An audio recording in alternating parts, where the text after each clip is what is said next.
Hello students, आज के इस वीडियो में आप सभी का स्वागत है। मैं लेकर के आया हूं बहुपद का पार्ट 2। बहुपद पार्ट 1 में बना चुका था, कल के वीडियो में केवल इंट्रोडक्शन थी। आज की वीडियो में एनसीईआरटी से आपको सॉल्यूशन देने जा रहा हूं। पहला नंबर आपका क्वेश्चन लिखा है कि इसमें से शून्य ज्ञात करो। हालांकि आगे भी लिखा है कि शून्यांकों और गुणांकों के बीच में सत्यता की जांच करो। वो बातें आपको समझ में आ जाएगी, लेकिन आगे चैप्टर्स में जाएंगे तो थोड़ी सी और एक दो एक्सरसाइज कर लेंगे तो ये बातें आपको पूर्णतः स्पष्ट हो जाती है कि शून्यांक और गुणांक आखिर होता क्या है। वैसे मैं कोशिश करूंगा इसमें भी समझाने के लिए। तब तक हम देखते हैं इसमें कैसे शून्यक निकाले जाते हैं। वैसे 9th क्लास में अगर आप गुणनखंड को सीख चुके हैं, गुणनखंड जानते हैं, तो गुणनखंड जानने के बाद फिर इसमें कुछ रह नहीं जाती है। गुणनखंड ही सब कुछ है कुल मिलाकर के इसके लिए। तो आइए हम सीखते हैं कैसे शून्यांक निकाले जाते हैं। सबसे पहले तो आपको जो भी इक्वेशन दिया उतना बराबर लिख दो शून्य। इसके बाद x का स्क्वायर लिख करके आप फर्स्ट और लास्ट का गुणक निकाल लो। कितना आ जाएगा? माइनस में आ जाएगा 8x का स्क्वायर। समझना ध्यान से, अगर फर्स्ट और लास्ट का आ जाए गुणक माइनस में, घटाव में, तो बीच वाले को तोड़ना पड़ेगा जोड़ और घटाव में। अगर फर्स्ट और लास्ट का आ जाए गुणक माइनस में अर्थात घटाव में, तो तोड़ना पड़ेगा जोड़ और घटाव में। ठीक है। अगर फर्स्ट और लास्ट का गुणक आ जाए जोड़ में, जैसे यहां पर फर्स्ट और लास्ट का गुणक क्या आ जाएगा? अगर आ जाए जोड़ में तो हमेशा जोड़ जोड़ करके बीच वाले को तोड़ते हैं, या तो प्लस प्लस में जुड़ करके या तो माइनस माइनस में जुड़ करके। जैसा भी यहाँ साइन रहेगा उसी भी हाथ में आपको यहाँ पे करना पड़ता है। आइए नेक्स्ट सीखते हैं इसके बाद क्या करना है। तो इसे हम ब्रेक करेंगे। इसके पहले कि सोचना पड़ेगा कि क्या 8 लाने के लिए सोचो भाई, जुगाड़ लगा। 4 गुना 2 8 हो जाती है। इसके अलावा 8 गुना 1, इसके अलावा 8 लाने की और कोई विधि नहीं जिसमें कि गुणनफल 8 आ सके। इसके अलावा कोई जुगाड़ नहीं। ओके, अब इसमें क्या करोगे? घटा करके देखो तो 4 में से 2, चूंकि घटाव आया है, फर्स्ट और लास्ट का गुणक घटाओ, तो फिर चेक करो घटा के, यहाँ आएगा भी घटा के। अगर फर्स्ट और लास्ट का गुणक आया जोड़ के, तो फर्स्ट और लास्ट का गुणक जोड़ में ही होगा और तोड़ना भी उसको जोड़ जोड़ के ही होगा। फर्स्ट और लास्ट का अगर गुणक आया जोड़ में, तो तोड़ करके जोड़ना भी पड़ेगा जोड़ जोड़ के। अगर घटाव में तो जोड़ घटाव के, अर्थात घटा घटा के। तो 8 में से 4 में से 2 गया तो 2, और हमें लाना भी है 2। 8 में से 1 गया 7, हमें नहीं लाना है। सो दैट 4 और 2 का कॉम्बिनेशन लेंगे, जो बड़ा नंबर होगा वही इसका साइन होगा, अर्थात ही माइनस में और ही प्लस में। ठीक है। अगर यहाँ प्लस रहता तो हम क्या करते? बड़ा नंबर को प्लस रखते। बस इतना ही टिप्स है। जैसे यहाँ पे यहाँ फर्स्ट और लास्ट का, हालांकि यहाँ तो प्लस आ चुका है तो इसमें जोड़ जोड़ के काम होता है। तोड़ेंगे तो माइनस का 4x हुआ, माइनस का 2x हुआ, माइनस का 8 बराबर 0। इसको हमने दो भाग में तोड़ दिया। ये आगे पीछे भी रहेगा, चलेगा। खाली ध्यान रखना है कि साइन हमको कौन रखना है? बड़ा वाला रखना है माइनस में, क्योंकि यहाँ माइनस है, और छोटा वाले को रखना है प्लस में, क्योंकि जोड़ घटा करके। ये घटा करके ये आ गया, और गुना करने से 4 दूना 8 और x गुने x स्क्वायर और माइनस गुने plus minus.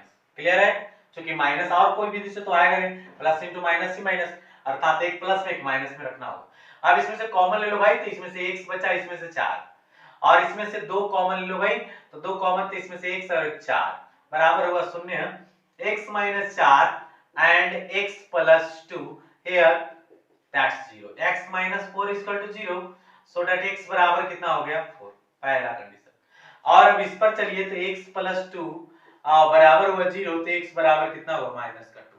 This is your second. तो यहाँ x का वैल्यू आ चुका है बॉस, शून्य। चूंकि द्विघात है तो दो वैल्यू तो आएगा ही आएगा, ऐसा आप श्योर रहा करो कि द्विघात में 2 ही वैल्यू आते हैं, 3 आने की कोई गुंजाइश ही नहीं। यहाँ हमें गुणनखंड करके करना है। गुणनखंड करेंगे तो 4s का स्क्वायर हुआ, बीच वाले को केवल उसी साइन में, अगर माइनस है तो माइनस माइनस में, अगर प्लस रहता तो केवल प्लस प्लस में, क्योंकि फर्स्ट और लास्ट का गुणक क्या आया? प्लस में आया।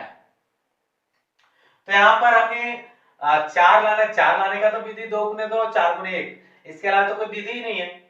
सो दैट हम 2 गुने 2 कर देंगे तो 4, और 2 2 4 भी आ जाएगा, लेकिन यहाँ 4 और 1 करेंगे तो 5 हो जाएगा, हमें 4 नहीं लाना। सो दैट हम माइनस 2s, यहाँ जो चिन्ह रहेगा उसी को दोहरा देना है, 2s प्लस 1।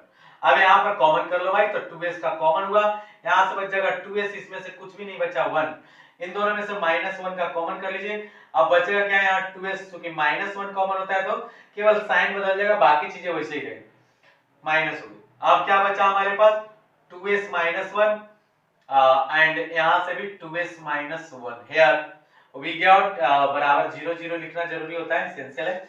अब क्या करना है बॉस, हमें x का वैल्यू निकालनी है। यहाँ तो s है, x नहीं है s है, तो अब क्या लिखोगे 2s minus 1 बराबर 0, तो 2s बराबर क्या हो जाएगा 1, राइट में गया तो 1, और s बराबर क्या हो जाएगा 1 बटा में 2। क्लियर हो गई। अब इसके बाद इसमें आ जाओ बस, उसी तरह से गुणनखंड करनी है, लेकिन यहाँ पर थोड़ा रीअरेंज करना पड़ेगा। कहीं कहीं पर आपको बहुपद जो मिलेगा उसको रीअरेंजमेंट करना पड़ जाता है, अतः रीअरेंजमेंट से पीछे नहीं हटेंगे। रीअरेंजमेंट करेंगे तो क्या होगा, यहाँ पे फाइनली हमें मिल जाएगा 6x का स्क्वायर माइनस 7x और माइनस का 3, फाइनली इतना। फर्स्ट लास्ट का गुना करते हो तो आता कितना है 18 आया, लेकिन माइनस में प्लस में तो माइनस आया, माइनस 18x का स्क्वायर, दैट मींस आया है घटाव में, तो बीच वाला आएगा जोड़ और घटाव करके, अर्थात घटा घटा के, है ना, जोड़ करके नहीं। जैसे यहाँ जोड़ करके लाए ना 4, लेकिन माइनस आ जाता तो हम घटा घटाए करते।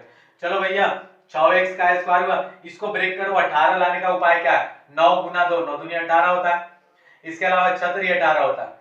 तो बताओ कि यहाँ 9 में 2 जाएगा तो कितना आ जाएगा 7 आ जाएगा, लेकिन 6 में 3 जाएगा तो 3 आ जाएगा, हमें घटा के लाना है क्योंकि यहाँ माइनस आ चुका है।